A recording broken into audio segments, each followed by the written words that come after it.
Well, hello guys, and welcome to the next big project, the Stanley Parable. I have one. Some of you guys have seen this, a lot of you guys haven't. This is a game I have been putting off Let's Playing since like Terraria. So, a few months now. I've been trying to record it multiple times, never have gotten around to it. But today, we're starting off. This is going to be a major series, one I pay a lot of attention to.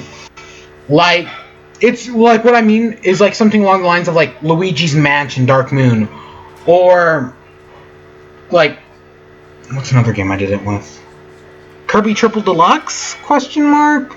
A game I put a lot like to try to get as much as I can. I'm gonna try to get as many endings as I possibly can. Let's just get it started. You guys, some of you may not know how this game will work. There's not as much talking as you'd expect in this series.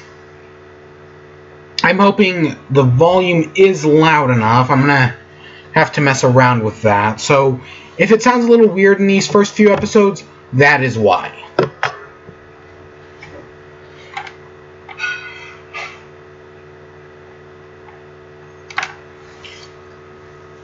But yeah, this is a series I have been because it's a game I didn't play this when it first came out on Steam.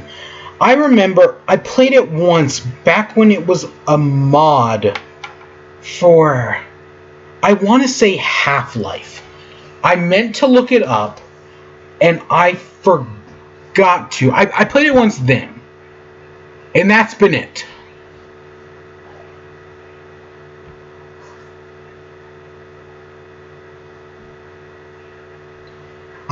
I do not remember.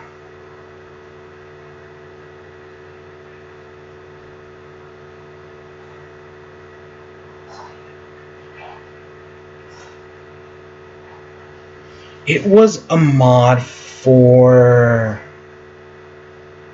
Half-Life 2.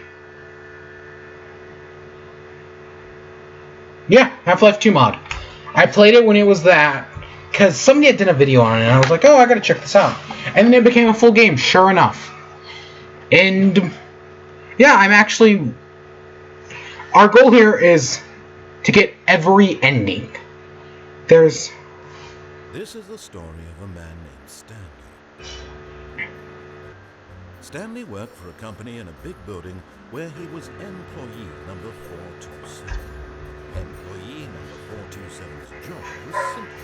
He sat at his desk in room 427 and he pushed buttons on a keyboard. Orders came to him through a monitor on his desk, telling him what buttons to push, how long to push them, and in what order. This is what employee 427 did every day, every month of every year. And although others might have considered it soul-breaking, Stanley relished every moment that the orders came in, as though he had been made exactly for his job. Stanley was happy. And then one day, something very peculiar happened. Something that would forever change Stanley. Something he would never quite forget. He had been at his desk for nearly an hour when he realized that not one single order had arrived on the monitor for him to follow. No one had showed up to give him instructions. Never in all his years at the company had this complete isolation. Something was very clearly wrong. Shocked, frozen solid, Stanley found himself unable to move for the longest time. But as he came to his wits and regained his senses, he got up from his desk and stepped out of his office. So, this is a very narrator-driven game. All of his co-workers were gone. What could it mean? Stanley decided to go to the meeting room. Perhaps he had simply missed a memo. No matter how hard Stanley looked, he couldn't find a trace of his co-workers.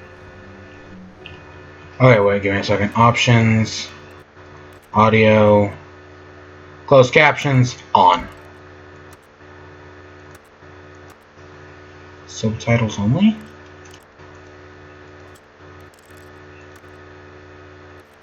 Okay.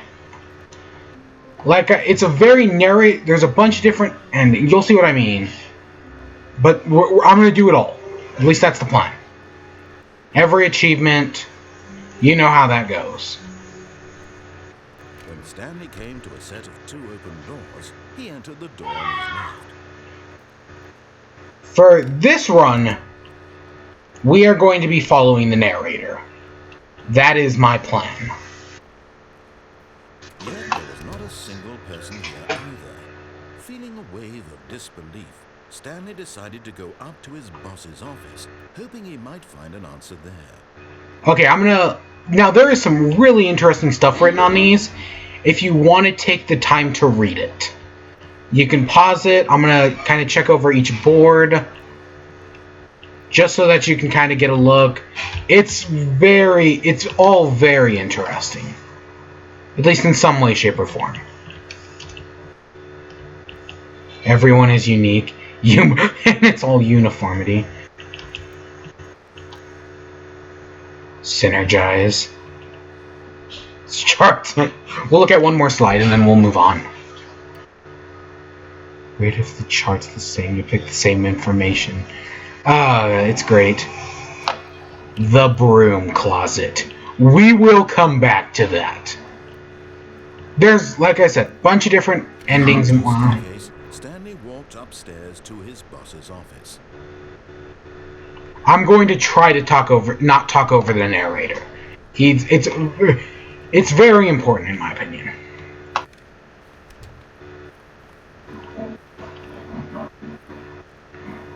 Stepping into his manager's office, Stanley was once again stunned to discover not an indication of any human life. Shocked, unraveled, Stanley wondered in disbelief who orchestrated this. What dark secret was being held from him? What he could not have known was that the keypad behind the boss's desk guarded the terrible truth that his boss had been keeping from him. And so the boss had assigned it an extra secret PIN number, 2845. But of course, Stanley couldn't possibly have known this. Look at it. Wait. It's all so beautiful. Can we leave? Stanley just sat around twiddling his thumbs. Trying to input anything on the device was useless, since he could never possibly know that the combination was 2845.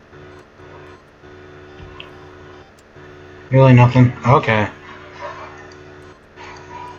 2845.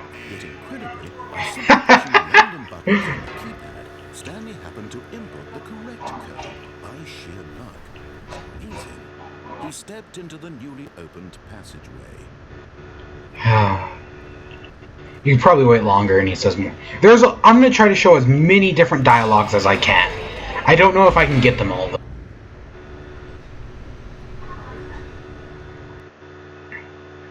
Loading.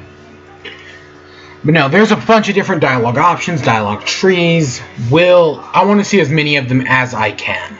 I don't know if I can, but I'm going to try. Definitely.